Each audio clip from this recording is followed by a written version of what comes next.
مدنی channel کے ناظرین، اس سے پہلے کہ جناب حضرت حاجی شاہ غلام رسول محمد صوفی چشتی القادری حبیبی رحمت اللہ تعالی علیہ کی سیرت کے بارے میں کچھ بات کی جائے، یہ وہی صوفی صاحب ہیں کہ جن کے نام سے ڈربن شہر صوفی نگر کہا جاتا ہے۔ آج ان کے قدموں میں کھڑے ہو کر ہمیں انہی کی سیرت بیان کرنے کا موقع مل رہا ہے۔ ہماری دائیں طرف جو آپ مزار شریف دیکھ رہے ہیں وہ حضرت صوفی صاحب کی والدہ محترمہ کا مزار ہے۔ حضرت صوفی صاحب رحمت اللہ تعالی علیہ ایک بڑے ہی مبارک سلسلے سے تعلق رکھتے ہیں۔ یہاں مراد سلسلہ نسب سے ہے، یعنی آپ کا جو خاندان اور آپ کا جو شجرہ ہے وہ ایک بڑی مبارک ہستی سے جا کر ملتا ہے۔ وہ ہستی کون ہے کہ ہر عاشق ان کو اپنا امام مانتا ہے اور ان کو دنیا عاشق اکبر کے نام سے جانتی ہے، یعنی سب سے بڑے عاشق رسول وہ کون ہیں؟ یقیناً وہ کوئی اور نہیں، ہم سب کے بہت ہی زیادہ ہر دل عزیز، ہم سب جن کو بہت زیادہ پسند کرتے ہیں، اور کیوں نہ پسند کریں، میرے آقا علیہ الصلوۃ والسلام بھی جنہیں بڑا پیار کرتے ہیں، وہ آقا پر قربان ہیں اور آقا انہیں بڑا عزیز رکھتے ہیں۔ کتنا عزیز رکھتے ہیں کہ دنیا میں تو ساتھ رکھا، آج مزار پر انوار میں بھی وہ نبی پاک صلی اللہ تعالی علیہ وسلم کے ساتھ ہیں۔ یہ وہی ہیں جو یار غار بھی رہے اور آج یار مزار بھی ہیں۔ سنہری جالیوں پر رہتی دنیا جب تک حاضری دیتی رہے گی، جہاں نبی پاک صلی اللہ تعالی علیہ وسلم پر صلاۃ و سلام کا نذرانہ پیش کرتی رہے گی، وہاں عاشقان رسول اپنے امام شیخ اکبر عاشق اکبر سیدنا صدیق اکبر رضی اللہ تعالیٰ عنہ کی بارگاہ میں بھی اپنا نذرانہ عقیدت پیش کرتے رہیں گے۔ اور حضرت صوفی بابا رحمۃ اللہ تعالی علیہ انہی سیدنا ابوبکر صدیق رضی اللہ تعالیٰ عنہ کی اولاد میں سے ہیں۔ گویا آپ صدیقی ہیں اور 36ویں پشت میں 36 آپ کا یوں سمجھ دیجئے نمبر آتا ہے، 36ویں پشت میں حضرت سیدنا غلام محمد صوفی صاحب رحمت اللہ تعالی علیہ حضرت ابوبکر صدیق رضی اللہ تعالیٰ عنہ کی نسل میں سے ہیں۔ آپ کی جو ولادت وہ 1267 سن ہجری میں ہوئی اور آپ کی جو ولادت ہوئی وہ ابراہیم پٹن، یہ رتنا گیر ہے گاؤں، ایک علاقہ ہے جو بمبئی سے 200 کلومیٹر کے فاصلے پر ہے انڈیا کے اندر، وہاں حضرت کی ولادت ہوئی۔ اور آپ جو بڑے بیٹے تھے حضرت ابراہیم صدیقی رحمت اللہ تعالی علیہ، آپ کے یعنی والد صاحب کا نام ہے حضرت ابراہیم صدیقی رحمت اللہ تعالی علیہ، اور آپ کی والدہ محترمہ جن کا مزار پر انوار بالکل آپ کے برابر میں ہے، ان کا نام حضرت رابعہ رضی اللہ تعالی عنہا ہے۔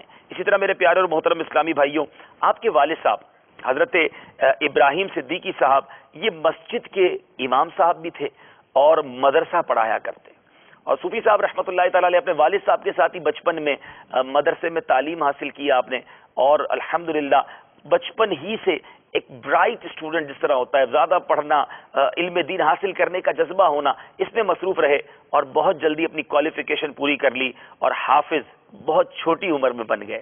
اس کے بعد ابھی آپ کی عمر 22 سال ہی تھی کہ والد صاحب دنیا سے پردہ فرما گئے۔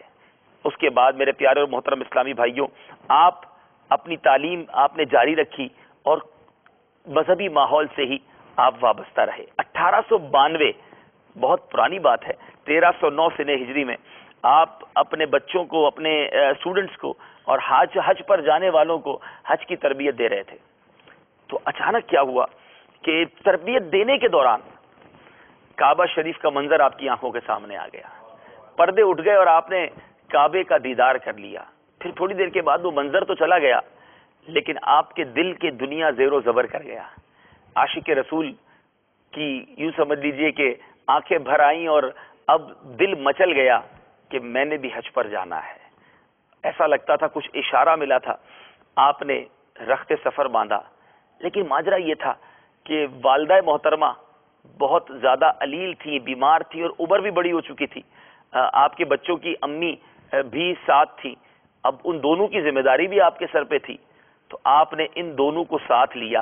آج کل تو ہوائی جہاز میں سفر ہوتا ہے، اس زمانے میں پانی کے جہاز کا سفر تھا، اور اس کے بعد پھر جدہ شریف سے مکہ شریف اونٹوں پر، گھوڑوں پر، اور پھر اسی طرح یہ سفر جاری رہا کرتا۔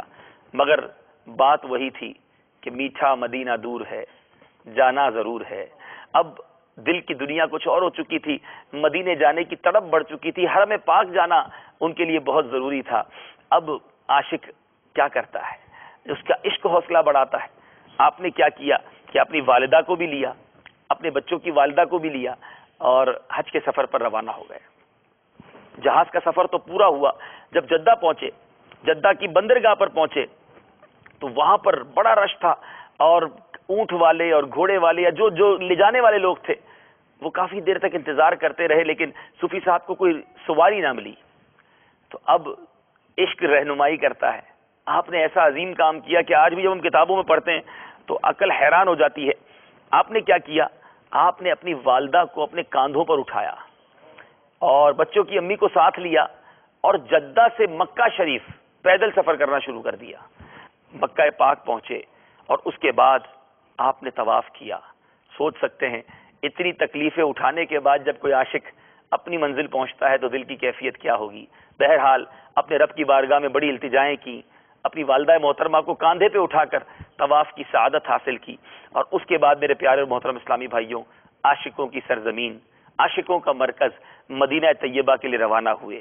آپ وہاں پہنچے اور وہاں جا کر پیارے آقا علیہ الصلوۃ والسلام کے روضہ پر نور پر حاضری دی، جنت البقیع پر حاضری دی، مدینہ منورہ کے مقدس مقامات پر حاضری دی، اور اس کے بعد وہاں سے واپس مکہ پاک آئے اور حج کی سعادت حاصل کی۔ صلو علی الحبیب صلی اللہ تعالی علی محمد صلی اللہ علیہ وسلم۔ ان کے چاہنے والوں نے ان کے تبرکات محفوظ کیے ہیں، اور ان کے تبرکات سے ایک بات بڑی واضح جھلک رہی ہے کہ کتنی سادہ زندگی گزاری، بالکل ڈاؤن ٹو ارتھ زندگی گزاری، عاجزی والی زندگی تھی۔ برتن بھی سادہ ہیں، لباس بھی سادہ ہیں، نالین مبارک بھی سادہ ہیں، بڑی سادہ زندگی گزری۔ لیکن آج دنیا کے مالدار، دنیا کے اسٹیٹس والے، دنیا کے مرتبے والے ان کے قدموں میں حاضری دیتے ہیں۔ فیصلہ آپ کر لیجئے، حکومت کون سی اچھی ہے؟ سادگی کے ساتھ اللہ کی عبادت کرتے ہوئے، دین کی خدمت کرتے ہوئے زندگی گزاری جائے، یہ دلوں پر حکومت اچھی ہے، یا دنیا کے مرتبے اور اقتدار کے پیچھے زندگی گزاری جائے کہ جس کو مرنے کے بعد کوئی پوچھتا نہیں؟ تو آئیے حضرت صوفی بابا رحمۃ اللہ تعالی علیہ کے تبرکات دیکھیے۔ صلو علی الحبیب صلی اللہ تعالی علی محمد صلی اللہ علیہ وسلم۔ مٹکا ہے، آپ دیکھ سکتے ہیں کہ کھجور کی غالباً چھال لگ رہی ہے اور اس کے اندر یہ پانی کا مٹکا ہے، اور پھر اس کے بعد سراہی نظر آ رہی ہے، عرب ٹریڈیشن بھی کچھ نظر آ رہا ہے، اور کافی ساری چیزیں آپ دیکھتے چلے جائیے۔ یہ مقامات مقدسات،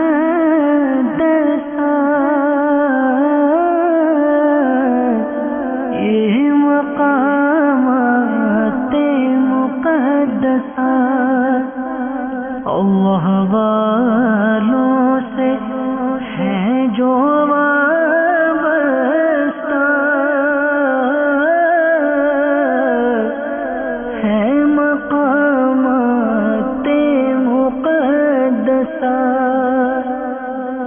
اب گاڑی دیکھ سکتے ہیں، غالباً اس کے آگے جانور ہی لگایا جاتا ہوگا، یہ گھوڑا گاڑی ہوگی۔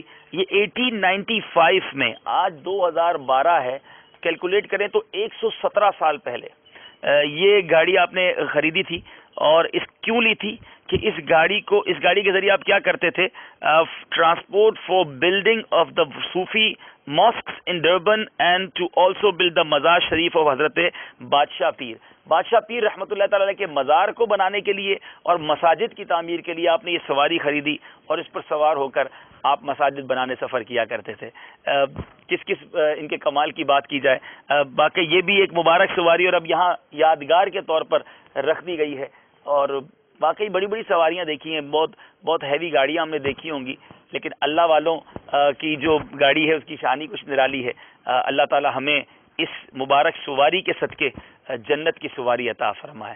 اور جنت میں پل صراط پر، جی ہاں، پل صراط پر جو لوگ کتابوں میں پڑھا ہے کہ جو اللہ کے لیے مسجد بناتے ہیں نا، ان کے لیے وہ مساجد پل صراط پر پار ہونے کے لیے سواری بن کے آتی ہیں۔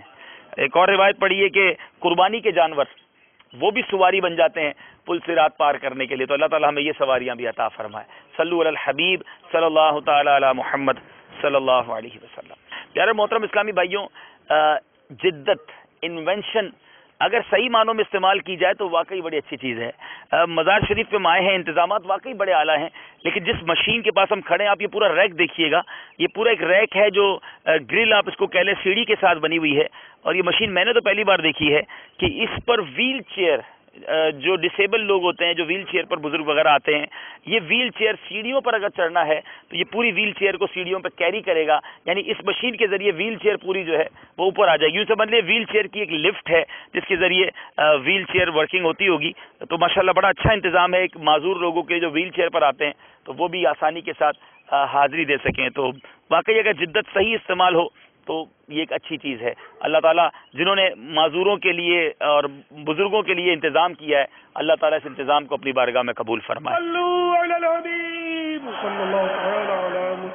مجھے اپنی اور ساری دنیا کے لوگوں کی اصلاح کی کوشش کرنی ہے.